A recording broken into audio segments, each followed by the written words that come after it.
Peran Serka Holmes dalam kasus pembunuhan mantan prajurit TNI. Warga desa Aektapa, Kecamatan Marbo, Kabupaten Labuhan Baru Utara, Sumatera Utara, digegerkan dengan penemuan jasad dalam kondisi tangan dan kaki terikat pada Sabtu, tanggal 21 Desember tahun 2024. Jasad bernama Andreas Sianipar, 44, hilang dari rumah sejak Minggu, tanggal 8 Desember tahun 2024. Dan keluarga membuat laporan ke polisi pada Rabu, tanggal 11 Desember tahun 2024. Penemuan jasad korban berawal dari penangkapan 3 tersangka pembunuhan berinisial CJS, 23, MFIH, 25, serta FA, 37. Kapolrestabes Medan, Kombes Gideon Arif Setiawan, mengatakan Andreas Sianipar merupakan mantan anggota TNI asal Kabupaten Deli Serdang, Sumatera Utara.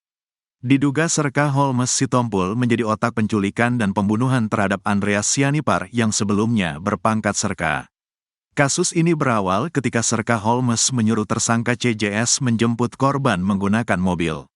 Korban kemudian dibawa ke rumah dinas Serka Holmes di asrama TNI Abdul Hamid Nasution, Kecamatan Sunggal, Deli Serdang, Sumatera Utara, Minggu, tanggal 8 Desember tahun 2024.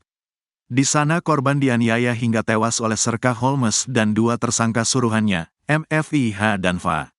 Jenazah dibawa ke Kecamatan Merbau, Kabupaten Labuhan Batu Utara dan disembunyikan dalam sumur tua. Gideon menambahkan penyidik menemukan sejumlah luka di jasad korban seperti termasuk luka jeratan di leher yang menyebabkan korban kehabisan napas.